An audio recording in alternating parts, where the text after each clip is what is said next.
the 11th Annual Hush Children's Symposium, hosted by the Institute of Jamaica, Programs Coordination Division, Junior Center. My name is Acacia Forbes. I am a past student of the Junior Center. I am currently studying in Canada to become a physical therapist. It is an honor to be your MC for today. The Junior Center constantly tries to develop youth and children, and the Hush Symposium is just one of those avenues. Our theme for this year, 2021, is Level Up. Sometimes life throws you curveballs just to see how well you can catch.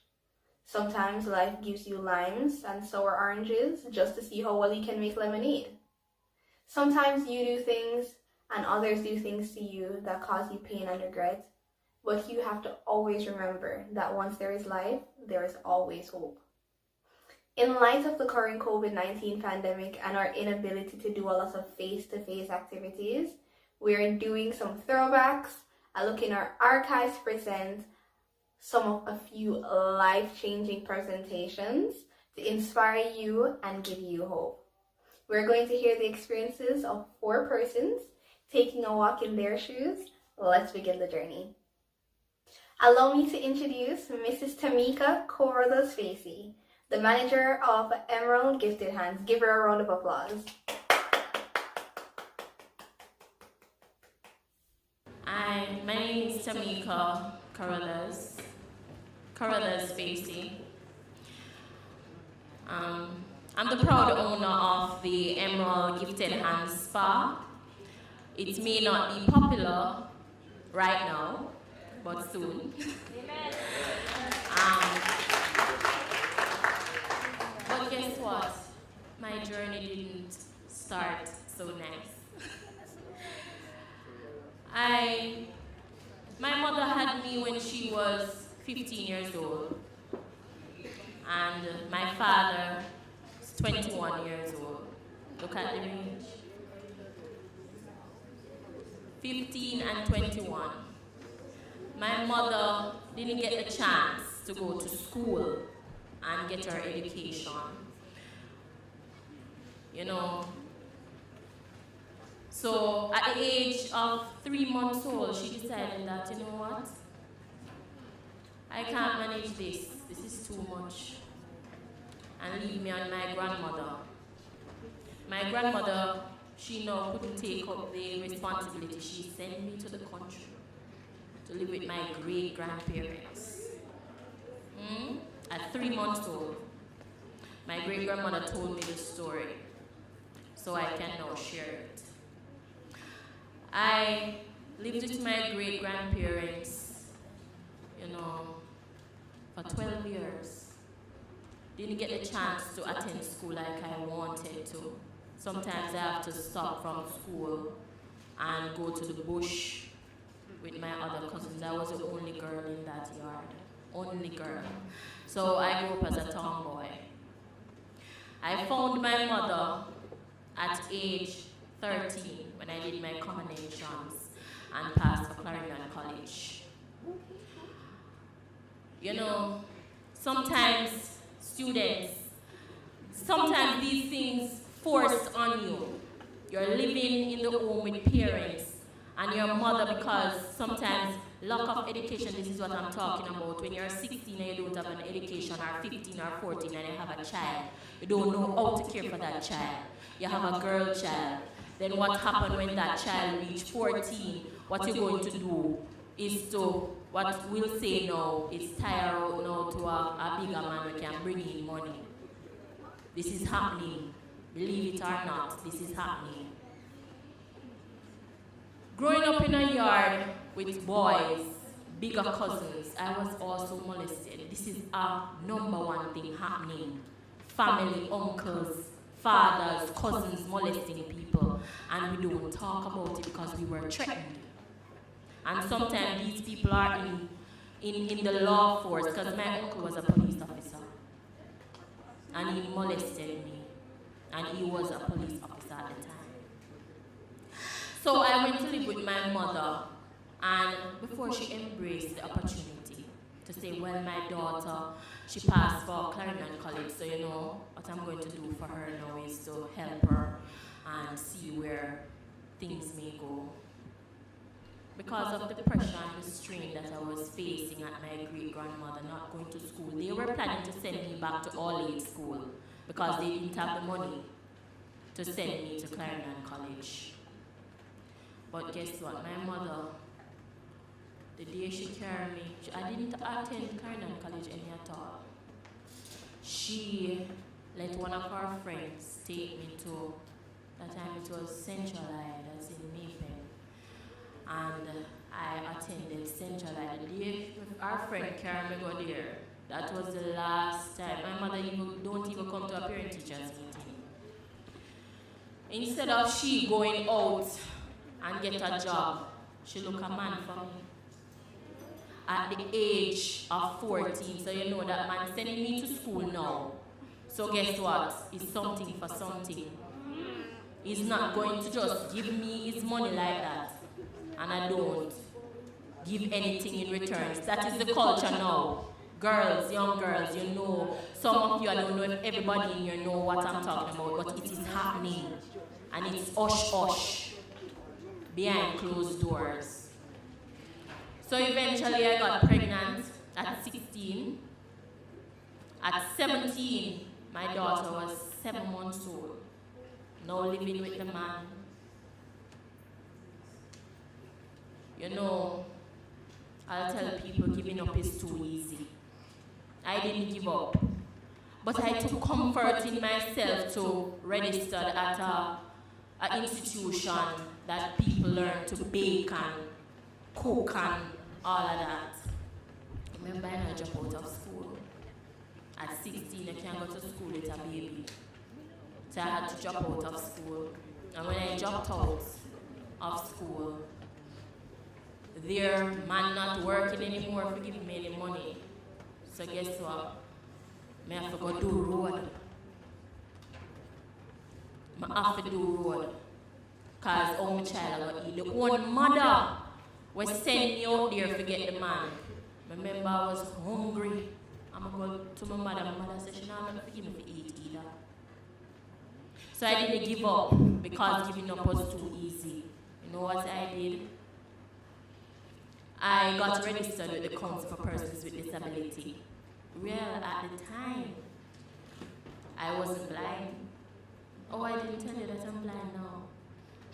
I wasn't blind at the time, at 16. But I went ahead and I got registered. I took comfort in myself to say, well, I'm a 16-year-old mother, so I took comfort in myself to say I'm disabled at that time. So you know what I did?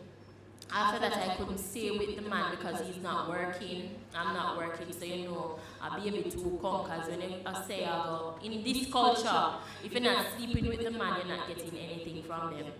So you have to have another child. So I end up, at the age 22, I'm already a mother of 3 children.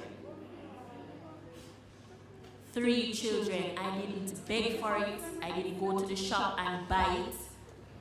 But because of survival, to survive out there. Listen, young girls, I don't want that for you. I don't want that for you. At the age of 22, the charge upon my life was 1 injection, and I got totally blind. 1 injection changed my life. As a mother of 3 children, one was 6 years old, one was 4 years old, one was 2. What can I do? Can I go back to mommy? She might just give me one next man in a blind stage. I have to take up the chance on my life and get myself rehabilitated. And that's what I did. I went to Society for the Blind. And I got myself rehabilitated by learning how to use the computer again without sight. Within 3 months, I learned how to use the computer again without sight. So I used the screen reader that they call JAWS, JAWS, Job Access Word Software. And that's what I use. Then I decided, I used to be a student with art. That's in 2005 to 2006. I was a trained chef with them. So I decided to call them and said, you are hard, so need to choose a profession that fits me, that I don't have to use my eyes, but my hands. And they told me of massage. I attended Hart College of Beauty Services, where I did a level 3 diploma in massage therapy and other courses. I graduated at the top of my class.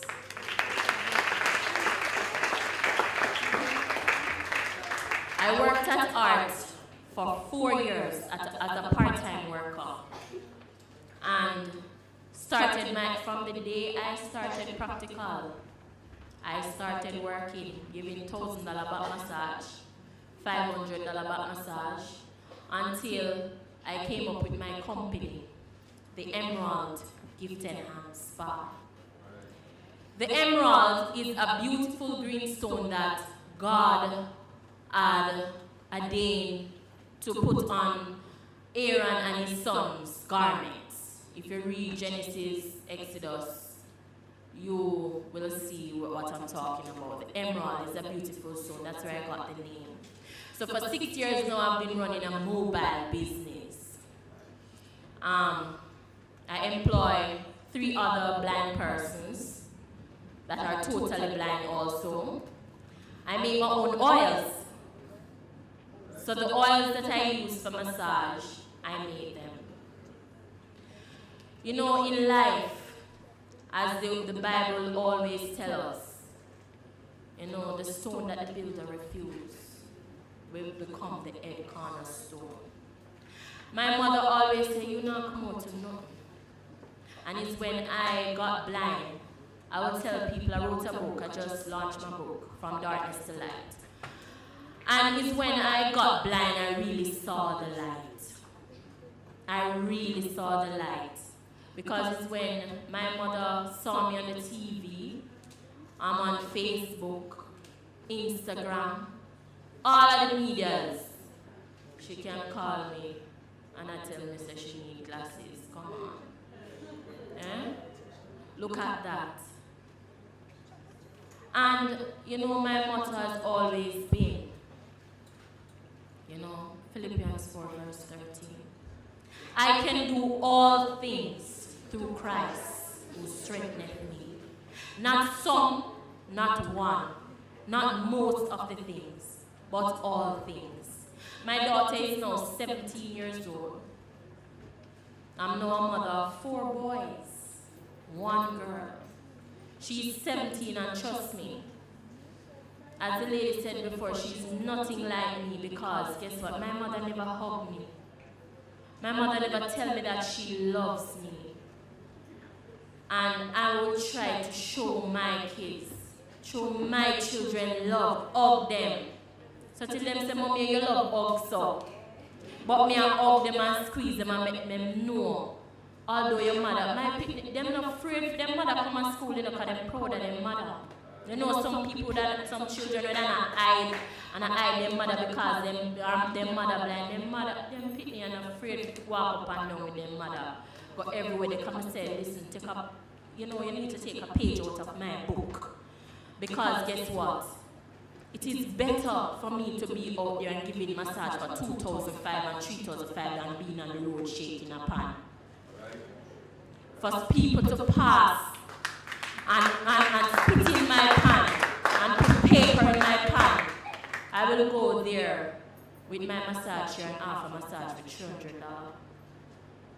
than to be on the road begging. And as I said, I launched my book recently. Persons are interested, they can get it at 92 Oak Road. That's Bookophilia, From Darkness to Light. Everybody can read that book. From 16, from baby stage up, who can read that book. Because this book is just to let persons know, once there is life, the charge on my life was blindness. But I got a chance.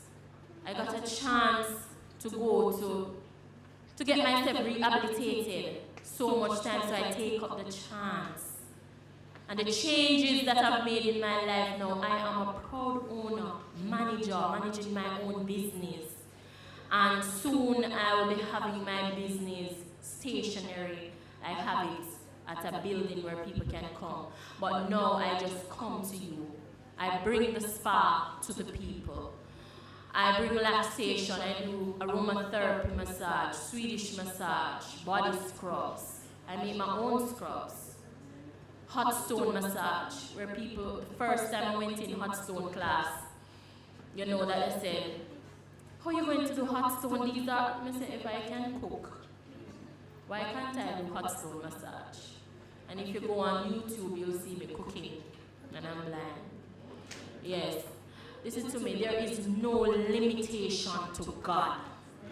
We should not limit God, because it's not me of myself doing this, but it's God working through me today. And I just want to say to the young people today, please, don't be distracted. Don't let anybody distract you. Friends, all of them, you're going to grow up one day, and you're going to need it. You're going to need the education, because guess what? If you're going to even pack a bag in the supermarket, you're going to need CXCs. And it's when I got blind, I did my 7 CXCs and got my distinctions. You need to stay in school and know that you're saying school is boring. And all the music, that all of them are do better than what you're doing now. They're better off than you. You're going to need it when you grow up. You're going to need the education. So what I want to say to you young girls today and young men, hold your head high. Keep your head above the water, regardless of what you're going through. Because if I can do it without sight, people love to say I'm visually impaired. I'm totally blind. The only thing I see in front of me is a white cloud. And I'm doing this. If I can do it, you can do better. You can do better than what I am doing. And I love to leave this with you today. You know, and if you listen keenly to the words, you will know that what I'm saying it is what's really happening now. Life is like a big merry-go-round. You up and then down, going in circles, trying to get to where you are. Everybody's been counting you out, but where are they now? Sitting in the same old place, just faces in the crowd. We all make mistakes. You might fall on your face, but you gotta get up. I'd rather stand tall than live on my knees.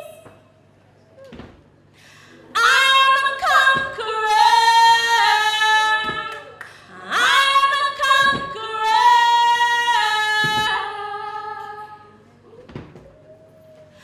Got a vision that no one else sees. Lot of dirty words roll up your sleeve. Remember this. Remember there's a war out there, so come prepared to fight. You never know where the road leads ya. Not everyone's gonna believe ya. But even if you're wrong, don't prove it right. I'd rather stand tall than live on my knees.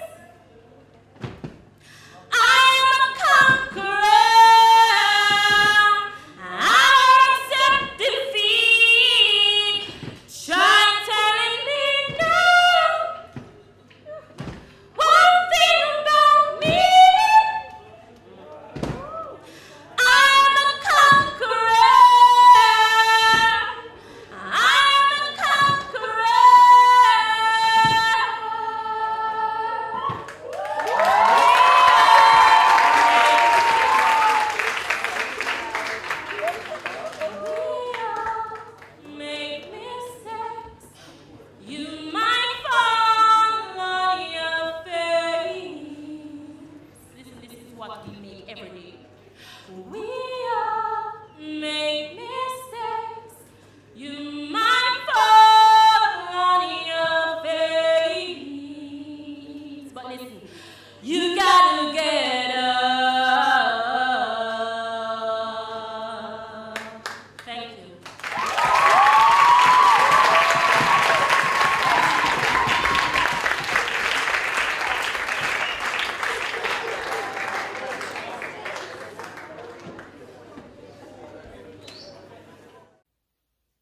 Thank you, Miss Spacey, so much. Your story was truly inspiring, and I'm glad that despite your blindness, you were still able to persevere.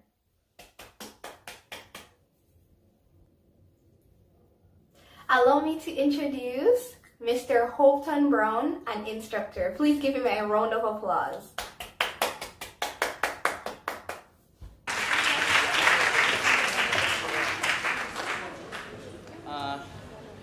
Good afternoon to you all. I'm going to just share my story of how education has changed my life, right? I'm from the parish of Manchester, right? Three of us. I never saw my mom before. I don't know how she looks. I don't know if she's alive, dead. I don't know nothing about her, right? So going through Manchester, I was living with my grandmom. Wish she was here to see me, in action today. Because, my grandmother loved me. Because I was the littlest one of the group, them called me Dolly. Right? And, yeah, that was it. It was that alias them give you because I was very small. Right? And growing up with my grandmom, it was the best time of my life. Because she knew my mom was never around. So she do everything to make sure say I'm happy, right? But when I was in age 4, I met into an accident where you can see still have the scars in my head and so forth, right? Meanwhile, I met in the accident, I have to, go in the hospital for roughly 3 to 4 months because I couldn't walk. I have to go back to creeping stage and so forth. So, meanwhile, I was getting better and everything. My father come around and we had things to know. I never seen my mom before. So I say, my father, yeah man, I am man the man. And I didn't know that my father never want me. So my father came into a place called South Manchester. And from there, he just put me in a taxi in Mandeville and said, oh, tell the taxi driver, drop off him somewhere. Remember, when I reach at the destination, the person who are living at the house is the first I'm seeing them. So I don't know what to expect and everything. So by questioning me and everything, they said, oh, I so-and-so son, man. Yeah, man, my auntie, man. And yeah, man, I hear so you're for there and everything. Right? Remember, it was a new environment and everything for me. So about 2 weeks later, my father turned up. And he said that, may I go up on this location? Come on, follow me, right? So, as a child, innocent, and he's an adult leading me, I just say, all right then, yeah, mom just follow and go on, all right? So, reaching at this destination, my father took me and he threw me off in a tank there, and he left, all right? So, when he left, I was there for, quite a number of time, and it was a lady who said that she heard sound in the tank and she thought it was a dog puppy. So she went to investigate. And when she looked in at the tank, yeah, she said, me. But the lady was so scared because she was 16 at the time and she lost a cousin in the same tank. So when she looked over, she said, John, I wonder if my cousin come back, So, yeah. So she went from the outside kitchen, she get a piece of rope and she, threw in there and they hauled me out and everything. And by this word out in the community, like, yeah, we find a little boy in the tank, so you find a lot of crowd come down and, the police came and everything. And I remember one of the first questions the police asked me, how you reaching the tank? And I said, my father. And I can't forget, back in those days, you just wear like a Kangal hat, and he took it off and he was coming at me like he gonna hit me. And he said, boy, I'm throwing at the tank. And after that, the police left, the crowd left. I was still living with my father. During that, I ended up in 8 primary schools, right? Because each time my father moved, sometimes we would have this relationship. He left this relationship and left me at the old relationship. I'm not even related to nobody there. You understand? And I was keep on moving and moving, right? He got married, he have other children, and then I was always feel left out. One time I could even sleep in the house because, you know, I'm like not a part of the family. So in 2002, I ran away from my father to my mother's side of family in a part called Northeast Manchester, Christiana. And while I was there, I was about 13, 14, right? I didn't have much educational background and everything, but I remember one of my aunt there, my mom's sister, were sent to register me into a school, all-age school. So I remember it was in November, so I have to wait till the January, the following year, that I could register. And meanwhile I was there, the principal looked at my aunt and said, what grade the boy fina? And my aunt said, a grade 9 in fina, but him don't know nothing. So I put him in a grade 7. So the principal explained to her and said, look, him reach the age, so, you know, I put him in a grade 9. So within 2 months or 1 month and a half, I get a chance to sit a kind of Rose exam or grade 9 achievement exam, yes. And I get a chance to go to Homewood. So meanwhile I was there, I was always working. I was working in a supermarket. I usually work on Friday evenings. I usually work Saturdays. And I just work right through. Because from then, I know that education would change my life, right? So I would just keep on working. And within that 3 years, I did my CXC exam, get about 7 CXC subject. I get a scholarship, and I moved to sixth form because there I was looking forward to go to UE because I always hear a person say that, you know, I want to go do this, and, you know, to be honest, I always want to become a nurse. But when I say that to my fellow person, they always laugh and say, oh, you know, so meanwhile, I was there, I would just continue. I was continuing doing my education and so forth. So in 2008, after I finished my sociology exam, my cousin who live in Kingston said to me, say, no matter how much subject you have in a brother, come up to Kingston. So when I came to Kingston, I was living in a place called Rima, Wilton Gardens, popular name, right? So meanwhile I was living there, I wanted to go back to school to do some more. So what I would do, because at night time, because of the violence and everything, I couldn't get back. I couldn't attend the evening class. So I remember at the time I didn't have maths. So what I would do, I would have a job near half a tree. I would use my lunchtime, the 1 hour that I got, and I would go to class for maths and come back to work. So I didn't have time for lunch. I didn't have time much. So I would just eat right doing the job, which I used to. Because back then when I work in the supermarket, I usually have to pack the bags, and especially on a Saturday was a busy day, and I eat right there. I couldn't move. So yeah, I used to that. So meanwhile I was there doing my stuff, I get laid off. And I have 2 options. Whether I would stay in Kingston, just living nowhere, or I have to move back to Manchester. But I have an opportunity where, you know, person in the ghetto said that a lady, remember, she took me as her son and said that, no, man, you can't go back a country, man. And she gave me this room, right? And by living there, I could attend maths class. So I do maths 3 times per day. I just keep on practicing, right? So when 6E time come around, I was a genius, man. I could just walk in it and just pass maths, and that's just it, you know? And then what I realized is that it's by just sitting there, practicing by myself, I was even better than going into class, you understand? And meanwhile, I was there during the Tivoli incursion, I was, right next door to it.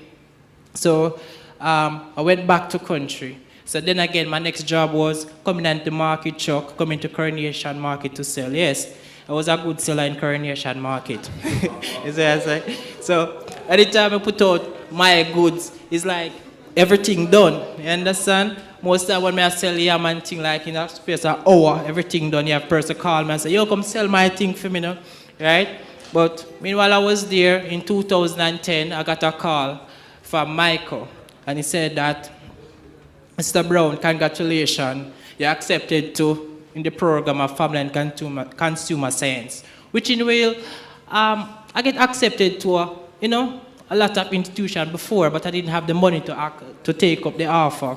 So the lady who I was selling for said to me, you don't have money in your pocket, man, go on. I can't forget it was World Cup was happening, Spain and the Netherlands, and I was dirty. Took a bus from downtown and I said, all right then, reach Jamaica. Nobody sit beside me. When I reached at the gate, the security was like, where you there for, man? And we were like, she must say, boy, come like say you're mad. Because I did I sell yam and I'm dirty. So which I explained to him and we reach and we collect the package. After which, I have a big dream to move on to college, but guess what? I don't know where I'm going to start from. So I remember I have a cousin who was overseas. And when he was here, previously, person was asking for shoes and so forth. And I said to him, cuz I sign up for college. So if I get you, I beg you a little help. At the time, he was a soldier, so he was at Iraq at the time. So we could call him. When he get the one phone call, him after call. So when we do and him hear the news, him said to me, boy, I just sort out a house and my wife pregnant with twins, so I know I can't do much for you, So I said to him, do what you can do, man. So when he sent me some money in Jamaica, and it was like $50,000, $52,000 to be exact when I get it here. And when I started school, I didn't have nowhere to live. So my sister, best friend, brother usually married to a lady in Tivoli. And so I said to her, can I stay? And she said that, yeah, man, you can come stay, man. So by living by Tivoli there and so forth, when I reached Michael, I missed orientation because I didn't have no money for orientation. So the first time I walked in at Michael, I realized that I couldn't find my class. I couldn't find nothing because it was the first day I showed up. I wasn't even registered. So when I was walking in the class, I hear a girl call me and say, you sure you're supposed to be in here? So I look around and I say, yeah, man, I am class of for the years of Family and Consumer Science. And them say, you're sure? I say, yeah, because when I look in the classroom, it was like only female. So I'm saying, you're sure? I say, yes, man, I hear something for them. So I end up at Michael with 26 females started out, and I was the only male in the class doing Family and Consumer Science. And meanwhile I was there, life get rough. Because the lady who was living by Tivoli said, you have to move out, and I didn't know where to live. But pride can build you, and it can break you. Because I remember becoming a teacher class, and I went there, and I was like having my head on the decks, and some female come over, and they said to me, what happened to you? And I started to share my story with them and so forth. And they said, okay, then, you're the only male in here. I don't want to lose you, so come and we talk. So one time I go into the manager, she started to ask me how much subject I have and so forth, and I was talking. I said, all right then, I do something for you. And so from there, I move on to Michael. I live there. Most of the person would leave me there, and like for example, like for Christmas, because for Christmas, I didn't have nowhere to go, right? I can remember nights when you're hungry, and like 2 o'clock, 12 o'clock in the morning, you have to look for mangoes, 2 o'clock in a tree, a stone mango, you understand? You survive, So it's like, through that, I try to, use some of the little things that in life I really try to appreciate everything. And now, if I'm moving on, I'm here talking to you, and I have a lot of person, because I share my story on the internet, the media, TV and everything. And I have some person look at me and said, you're lucky, and so forth. But to be honest, most of the person don't really understand where I'm coming from. I understand I have some of the same friends who usually pack their bags on Saturday say, oh, me think me know you. I say, yeah, man, me usually pack your bag for you, you understand? You walking on the road, you see all this person greeting you and so forth. Oh, me think you didn't know, but I remember them. So sometime in life, education, a person miss. Education can lift you from here to here. You understand? You have to, no matter how difficult it is, you have to stick in it because I can remember I got through sometime for days. I really didn't have food going to school. So, yeah, it can build you. So, education can change a lot for you, right? So, you are in school, stay in school. Just do your best, and thank you for having me. We will now take a rest on our journey. Let's hear it for these two vibe princesses from the Danny Williams School for the Deaf.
Help me to applaud, and let's keep trotting.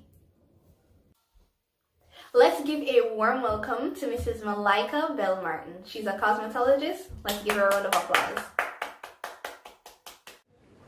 Good afternoon. My name is Malika Martin.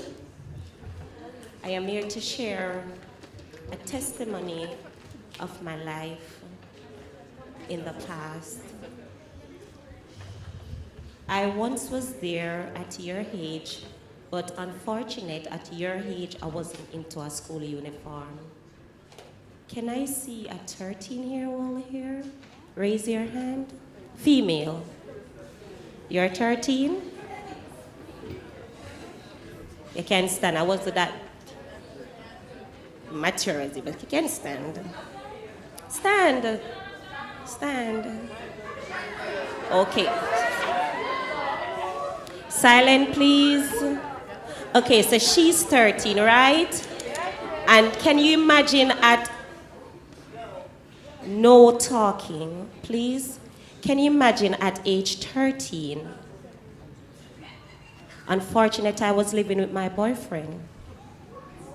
At age 13, my boyfriend, not because I wanted to. Growing up, never have a mother or father around, never have no one to talk to me. While someone was talking to me, I think that it was the worst thing, so I get involved with the wrong company. I know what it is to be locked up in jail. I wanted to be a prostitute. I take smoking, drinking. At one point, even start walking with guns. I know what it is to have gun on my waist at age 14, because I just take the road for it.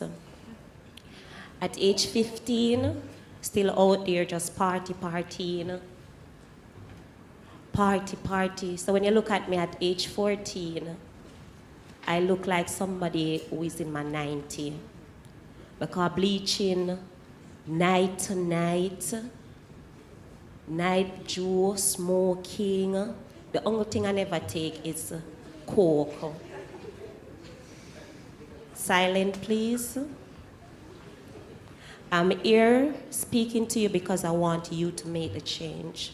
And you don't have to go through the same thing that I go through. At age 15, got pregnant. And when I got pregnant, I have my daughter at age 16. I share some photos. Sister Kerry didn't get them because I want you to see where I'm coming from with my past. I was nothing like this. I didn't look this way. When you look at me, I have piercing all over my body. My ears full of earring, my tongue pierced, nose pierced, everywhere on me pierced. Because that's the lifestyle. I even started to call myself bitch. Bitch. Because I just don't want no one to say nothing good of me. I remember reaching the part where I wanted to take my life. Because I tell myself that nobody loves me or nobody cares for me. But wanted to take my life. And when I sit there and I wanted to jump in the river of a Spanish town, I just couldn't jump. And that's when I get pregnant. I met my child's dad, and I started telling him that nobody loves and cares for me, so he took me and got pregnant. After I have my baby at age 16, he left. Young ladies, stay with your mom. I run away too. Don't think if your mom or an adult talking to you, it's not because they love you, no. Sometimes they're seeing what you can't see. Sometimes they're seeing what a friend can't see. I didn't go down this road by myself because of company. And because I think what my friends and my companion was telling me, it was the right thing. So I refused to listen to an adult. And get pregnant, have my baby, my child's dad leave. So it left me alone, pregnant, and I have no father. Only thing I can look back to, it was my grandma. Never finished school. After having my child, don't have a father fear, I say, well, I can't make my daughter suffer. So I take road for it again. Didn't go back to school. Start to dress nice, be a big man with money. Get myself in trouble again. Because I just think that is money and car make the world run. So I said, I have to go back to get an education. Out there start do a whole heap of things. Just take man money. You name it. And until one day I decided that I don't like the lifestyle, but I didn't just don't like it. We go to a party, me and some friends, and while there and we leaving the party, I don't know what happened, but while we leaving the party, we see some man running down some girl. And I have to take off my heels and I have to run when I see the gun. And I said to myself, I said, God, it could be me, and I could have dead. Still never change. Still think someone must do worse at things. Because I just know say it's just me and my daughter. I need to be rich, to take care of her, and I do road.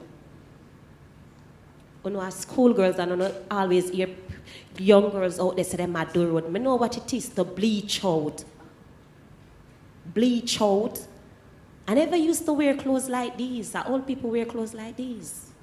I so tell you why I end up in dressing so modest. You couldn't see me and I have on these. Old people wear this. I just want to skimp. My breast must out, my bottom must out, my belly must out. Until I go to black and white dance affair. And while leaving black and white party that morning, there was a gun battle. And everybody thought I did. Because I was right at the door where they shot them busing. And when I stand there and I'm looking up in the gun, and my life flashed in front of me. And I remember I said to the Lord, I said, Lord,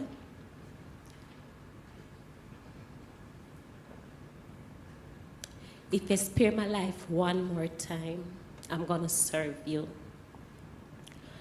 But my childhood days, I was a problem child. I didn't raise with a mother and a father. Person cuss me. Them tell me I come out to nothing good. Them tell me say me are the worst thing. Listen, don't let no one tell you you are nothing. If anyone look at you and say, you're not come to nothing, let me leave this with you. Greater is He that is in you, that is in the world. I never have no one to encourage me like that. So I usually say, them say me not come out to nothing good, so I don't know if I'm going to do the bad things. I was molested, I was raped at age 8 by a family member. If you're here and you've been raped, don't afraid to share it with a teacher or a counselor. And that's where I go wrong. I hide the hurt because at age 8, when an older family member raped me, I'm scared to talk because I feel like if I talk, I could just go and get more beaten or them I go cuss me more. So I was there just taking the abuse. After that gone, somebody else come, a family member come, friends, and they do the same thing. And that bitter and hurt just battle up inside. It just battle up. I have a bitter heart. A bitter heart. I hear Jermaine say wanted to have some evil thinking about his mother. I got to kill my mother. Sharp with the knife back and front. Dig all the hole where me I go bury the knife. Come I say, I have to kill her and I go bury the knife after me kill her. And while go over to stab her up, my hand just couldn't go down. And I started to cry.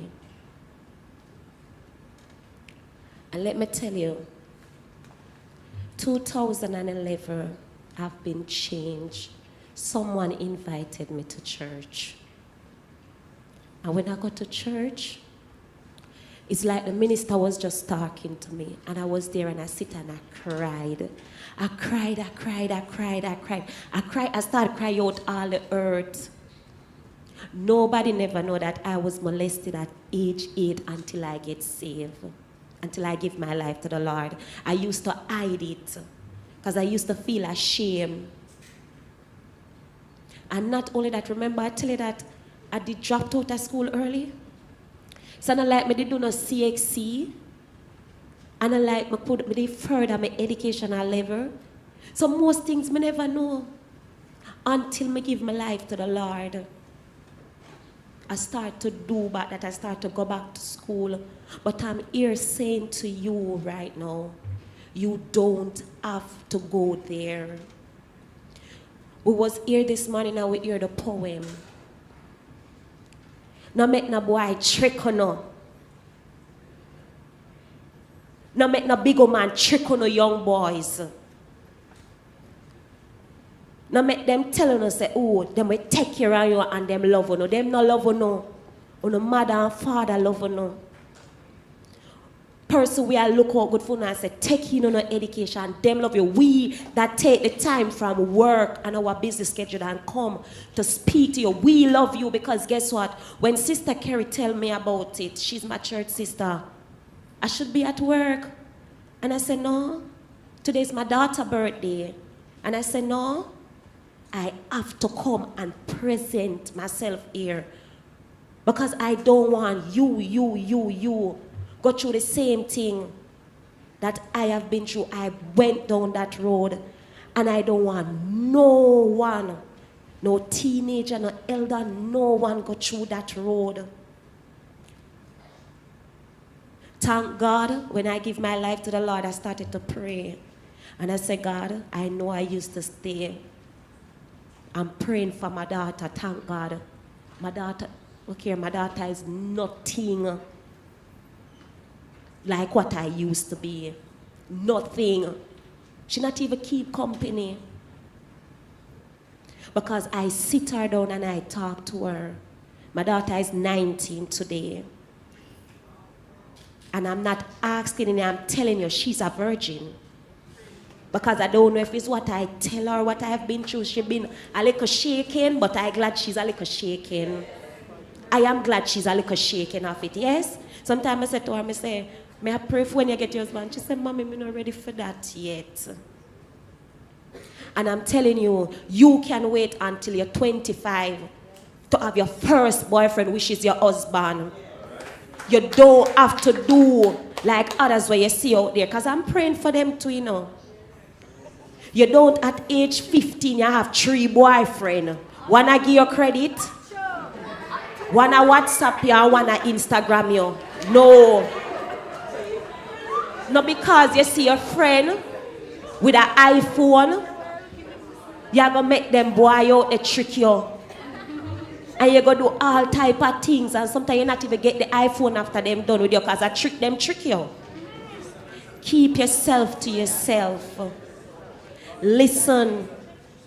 If something is troubling you, I know most of you sometimes scared of your parents, and it's not that your parents love, because honestly, I've been harsh on my daughter. But after I'm harsh on her, I go back and I apologize and I say, look, it's what I have been through. I'm scared that you come and do the same. It's not because I don't love you. And sometimes you have to give tough love. So sometimes your parents, they really love you, you know. And sometimes they themselves was going through hurt in their past that they never tell you. Because it's not every parent might still like me who, when they get molested at age 8, they tell me. When my daughter was age 8, I don't want she leave me go no way. Because I remember when me at 8 I get molested, so me scared of her. She was my handbag. And I'm just saying to you here today, you can make the change. You can make the change. I make nobody tell you, girl, you can't have your boyfriend and sleep with him and go take morning after. You don't need no morning after, because first thing, you don't have to sleep with them for have morning after. Education is the key. You want to know how I know? I'm a cosmetologist. And although I dropped out of school, if I even have to put in the products in a customer ear, I have to read it. And I turned to my daughter and I said, I always want to become a medical doctor. I never get the opportunity to become a medical doctor. But you know what God do? God allows she to want to become a medical doctor. So she's on her way to UWI, wanted to become a medical doctor.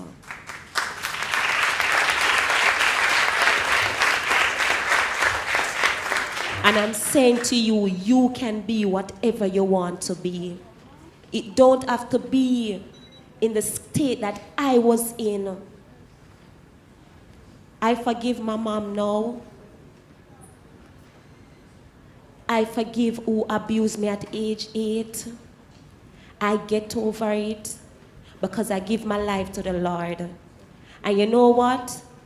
I realized it was only a testimony, because if I never go through it, I could not come here stand to testify and to talk to you. But guess what? I don't want you to have that testimony.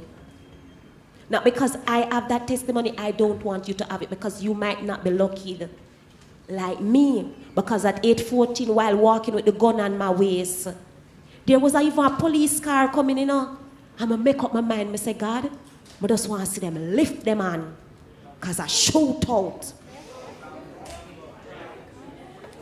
I remember when I was age 14, and when the police hold me and him locked me in the cell, and my friend was sitting beside me, him looked at me, and him say, you see, you go sit down over there, so, because you are the dangerous one.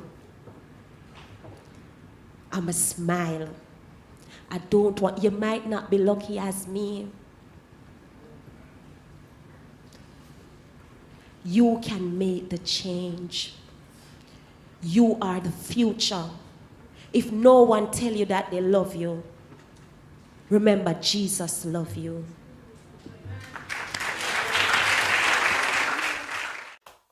Thank you so much, Mrs. Bell Martin. That was very inspirational, and I am glad that you didn't let what happened to you at such a young age stop you. Our next speaker is Mr. Jermaine Austin, a motivational speaker and a man with a message. Let's give him a round of applause. Born in Mountain View area, right?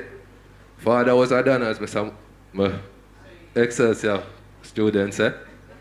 Father was a done. Uncle them a done. Like all of the man side from my family are done. So with that image growing up, nobody never want to touch you, say nothing too hard to you for this year. So you grow with a stigma like you're done too. And show you how that it's a wicked thing. Me never know my father. Probably me someone to get for know for him one because him dead when you're 10, right? Alright. Me never know him, my own. Mine dead when me way younger than that. My mother beat any memory I did have for him out of this area. So even if a man for walk in right now and say him and my father, and mommy have to come tell me, say, yeah, I him. Me don't know him. Anyway, get the opportunity. When I go St. Teresa, pass my exam for got Excelsior. Again, the best school. Reach a Excelsior, spend a couple months. Because my mother find out, say, I get linked with my uncle them. For Mountain View. So me don't know how she get the paperwork done so quick. But paperwork done quick. Oh. Reach there. Mom said, from the airport of Toronto, Canada now, to which part I live, we have to pass 2 jail. And I know them 2 jail before I know me yard. Because she make sure circling in the parking lot and say, look, the building look pretty outside though. Now go in there. And me and you alone up here now. Remember, you have a thing called tough love. I love my mother to my heart. No matter how you hear me talk about the past. Right now, me and her are good. See me, number one mother. If I'm dead today, born tomorrow, she again more. No another woman, but she. I love her. But I have a thing called tough love. And that she show me. When I go to school, I never tell you, yeah, I did. I behave myself. I a boy pit me. Sometimes we stray. When we're not in the game shop, we're in there. After lunch, big man, you can't sit down now. After lunch, you know you take a little extra half an hour before you reach back to class. Because the game, you're in the game. Them type of trouble there, you understand? Anyway, the rush my mother did in, she pushed me in a school when the semester had finished. So there's a mix-up between the timetables what them send it. No foreign, and I like them give you the student the timetable and you carry it home. No, everything coming in the mail. So moms to get that. She never go to school like Canada. She learn as well me I learn. How the school system go. Now the semester where me get upon my timetable and I go to school. And the semester where the principal have in a film officer, me fit in a two different things. So me I go to school, but him I say, me not go to school. So I call mom and say, yo, you know, so I see him at school, I not go live. I see him on the compound. But him not show up in class. So she get 2 calls like that from me. The second call, I went, me I gonna know about it. Me come in from school now, things say everything good enough. Throw down bag, everything, cock up in a couch, I watch TV. Here comes mommy. Good evening, mums. Good evening. And this me send you up here for? I say, what you talk about? You're supposed to be at school, you're not there at school. I said, no man, go to school. No, the principal called me and tell me. I said, no. Anyway, she said, you lied to me. Umbrella. Long time. Whap whap. So I get the two and I say, who are two? And I say, yo, mums. Really and truly. No matter with the beat now. I said, no. See me? She said, oh, so you're a big man. No. She said, let me go and I let her go. And bro, woman walk over to the phone and pick it up. And there are 3 number. And you see why she there on the phone attack? She in the living room attack and me in the bedroom. And I hear everything clear and she not there on the speaker. I hear everything clear what the operator ask her. Him a smoke? Him a drink? Him drunk? Him have any problems? While that a go on, and she answer them, I whoa, whoa, whoa, whoa. I come down the road. So me with my inquisitive self, walk past her, go up on the balcony and look over. When I look downstairs, this is how make me surprise, make me run. No, Jamaica, you call police. Police now come. So you can go and talk to operator, how are you? Police not going to come. And if them do come tomorrow or later down when them feel like. Bro, I'm frightened for say she's still there on the phone and police, fire truck, all the vet. You know what is the vet? For animal doctor. There.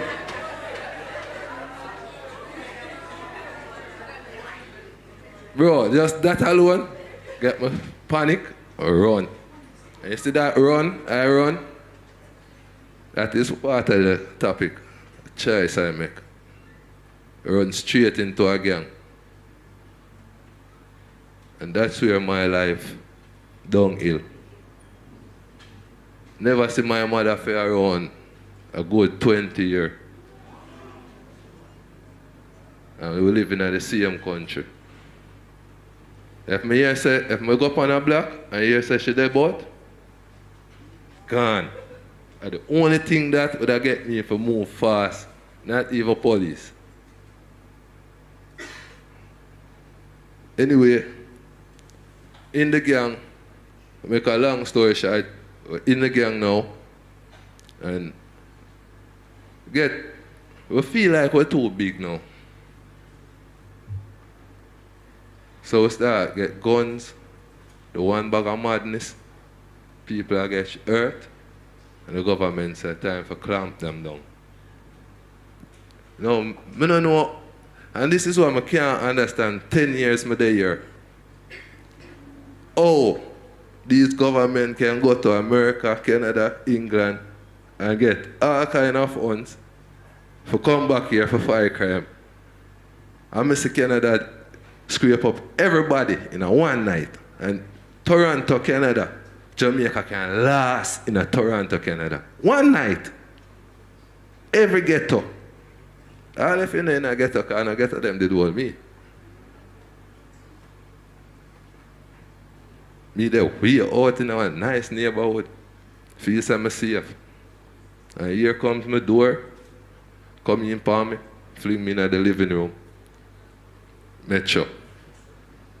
Anyway, you get 10 years, 5 years outside, come back home 07, in the big election.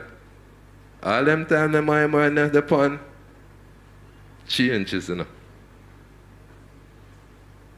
Because me I say, yeah, Jamaica me I go, family them I done down, them I can get my papers, come back. So I reach here. I'm reaching a neighborhood called McGregor Gully. And now, me as a youth, when me did here, when I young, more from Mountain View, Excelsior top, come right down to Langston Road, cut through Jakes Road, jump the gully, go back up on Vineyard Town and go up on First Avenue, go back up on my yard. Come in, nothing, say them things that change. So me drop a gully, put on my suitcase and head go cross Jakes Road. And they come on and say, where you going? I said, go cross Jakes Road, I go check my cousin and my friend. Bro, election time now. But me not involved. Yeah? You come from over here, so stay over here, so after I say, little beanie Jamaica. We don't have no space for them things there. Bro, I go through the election and it was a headache to me. I sit down and ask man them just, I see man leave in the evening, gone, go say them a whole border. Dan send them. Dan, you know what Dan do? Jump in them nice undergone uptown. Worst thing make me laugh, you don't laugh yet. Worst thing make me laugh, the Dan send KFC for them and them on the border. So now for your gun, illegal gun where the parents and owner can't afford. For what? Name? KFC? I saw the colonel that good. Not for me. This is how my changes start come now. Because I say, what am I going to do in this country? My mother always tell me, say, if I get deep, I got dead. And I say, you know, so I'm not approve, all right? But now I'm going to mix with them. Remember, I go to the Dan where they run the place, Omar. I say, Omar, tell you this. I don't fight against your thing, but I know with your thing. I wonder if you can understand. Him say, yeah. Me and him get to be good friends. We get for, him even help me open up a community youth program in my community, my youth club. See me? We go on. This is when CSJP now come in my life. Because I don't know what to do. And meet a girl that was working in my year by the name of Keisha. She's not longer working with CSJP no more. And Keisha now said, yo, Jeremy, well, not even me, it was my cousin Omar. Because nobody don't know me, I just come. And she said, Jeremy, Omar, you have school Monday. Make sure you groom up yourself, go trim very. I said, if him so old and can go back to school, want to me. She said, you want to go? Yeah, you can join. I don't know if space there, but go on. And see. Anyway, when I reach there, the coordinator looked for me and said, sir, this place book out. No room. I know enough of one that just kiss on the teeth and say, I want a friend on that, look it for her and walk away. I said, no. Big boss, I beg you. When my cousin come and do our place run, 2 hours leave the place and 2 hours have to go back in. That's the excuse me use. And them say, all right, all I see it in the back of the class, and I make no noise. I said, no problem with that. In the class are gone, and my brother back there, so Mr. Bell, remember YMCA? And what did they answer a question like me in the class and just work my way in? Not even the teacher did know, say, me not in the class. Me is not a part of the class. And when I leave, coordinator called me and said, yeah, well, around 4 of them never come in. So take any one of them. I said, tomorrow I will be here. And I tell you, honestly, I call people, my friend, them, when I say I was young member and my brother and my dupes. And I say, yo, you know, so I go back to school, I want a bus here. And you know the man them say, I better you call me and beg me money. Then I tell them, boy, you, I go back to school. Which part of Jamaica government pay you, all the rest, grade 2 man. Boy, you go back to school. You don't go nowhere. A lot of you tell. I'm going to say, alright, I know nothing. You know when them call me back? So I done level 3 and CSJP put me for a man with a message and them start seeing me a pop up on them computer as a motivator and speaker. Yeah, thank you. Them time them call me and say, them blacks are true. I said, them blacks are true. No, I said, ask the computer if I true. So, we are do down there. I show them what I do. So you want to help? I said, no. Why? Because right now, a blood money me that beg, you know. And then I use blood money do good, but it still going to reach me. So yeah, what? You hold your blood money, me good wish for me there. Anytime you come down, let me know. See, I can't see my mother come. No, before that, get a little work at UA, the relieving. And then, all of a sudden when I do my level 3 Portmore, last exam. And I done the exam and put on the pen. Look over the work, put on the pen. My phone ring. Hello? Jamie, you can't come to work now? Jamie, who this? You saw man? From where? UA. Alright, may I come right now? I say, sir. I say, what? May I have to run right now? Okay? I say, you done? Yeah. And see, from that day, I lift up out of the class. Up to today, I'm up by the University of the Western Hills as staff.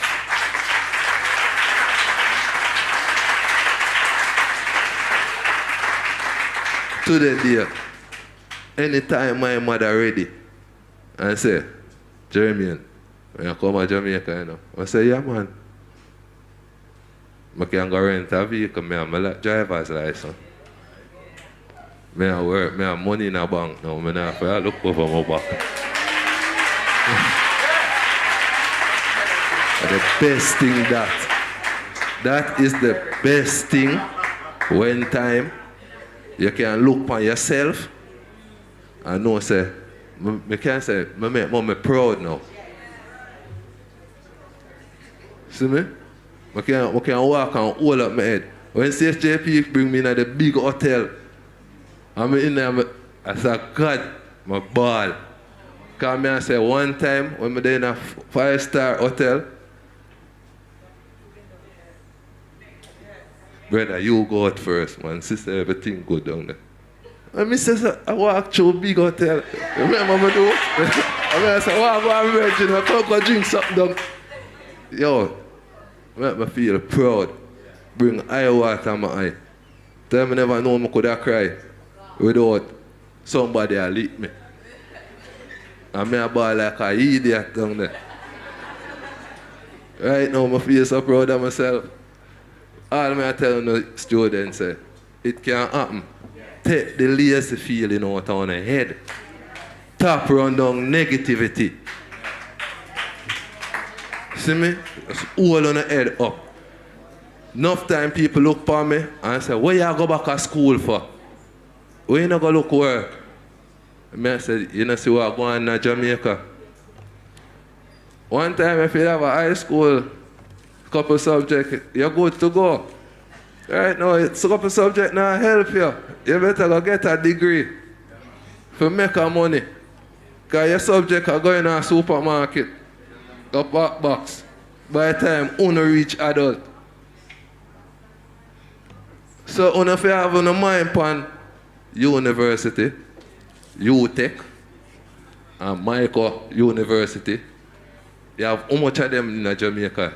Up the sun, you need no mind for them right now. Don't waste no time like what we do.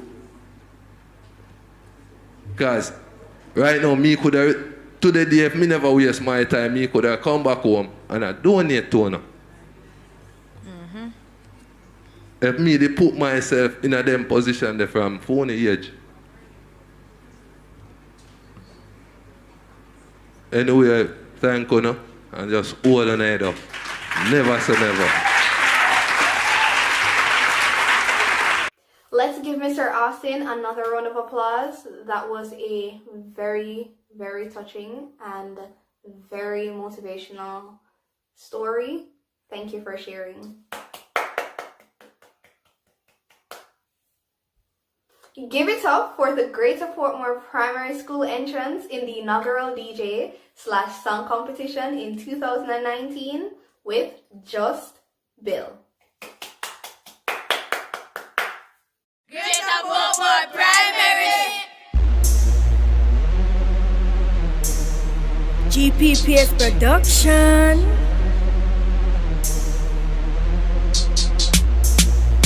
Just Bill, just Bill. Just Bill, just Bill. Just Bill, just Bill. Just Bill. Love and peace, say. Nobody we do work, so we don't want it. Now is the time. Listen to me rhyme. We don't wanna balance on the crime. Just Bill. Love and peace, say. Nobody we do work, so we don't want it. Now is the time. Listen to me rhyme. We don't wanna balance on the crime. Every day another youth a die. Mama for ball on the floor to Lord Jesus Christ. Wishing our son was alive, living his life. And the cougar who are raping the children, them but my burn a fire upon the rape. See them shaking mentality. This must be a dream, it can't be real. This no coming like reality. Love and peace, say. Nobody we do work, so we don't want it. Now is the time. Listen to me rhyme. We don't wanna balance on the crime. Just feel love and peace, say. Nobody we do work, so we don't want it. Now is the time. Listen to me rhyme. We don't wanna balance on the crime. Now is the time for the crime cease. Big man that show the rape in our ease. Life too sweet like banana cheese. So nurture the youth them like the fruit trees. Full time, uno fi put down the guns. Full time, blood fi stop run. Full time, the world fi have fun and not pre. We see no life done. Love and peace, we say. Nobody we do work, so we don't want it. Now is the time. Listen to me rhyme. We don't wanna balance on the crime. Just feel love and peace, we say. Nobody we do work, so we don't want it. Now is the time. Listen to me rhyme. We don't wanna balance on the crime. Just feel, just feel. Just feel, just feel. Just feel, just feel. Just feel, just feel. Love and peace, we say. Yeah. We say I love and peace, we say. Love and peace, we say. Yeah. We say I love and peace, we say. Love and peace, we say. Yeah. We say I love and peace, we say. Love and peace, we say. Yeah. Double D's, I'm out. That was really good. Let's give them another round of applause. Here ends part 1 of Symposium 2021. I hope that we have had great understandings of the journeys that some of us have to travel. Let us aim high and refuse to drown in negativity, in hopelessness and in despair, but reach for the light at the end of the tunnel, no matter how far it may seem. Grab every opportunity with both hands, determined to live, to excel, to achieve, level up.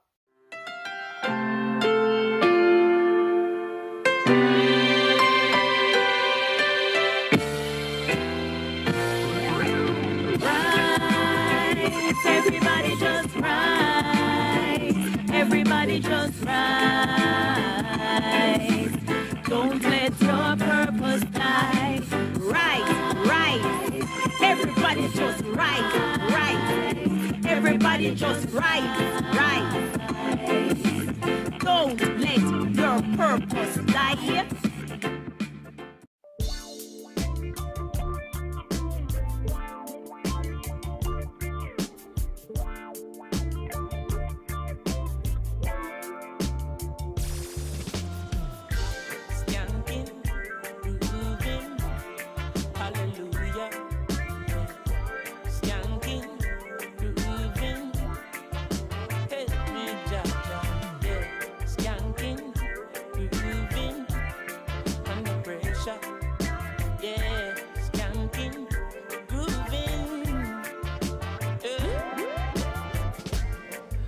but the pressures of a life and it tough. No stay down, mama, time pick it up. No bother with the down, full style, strictly up, full vibes. Now pick it up.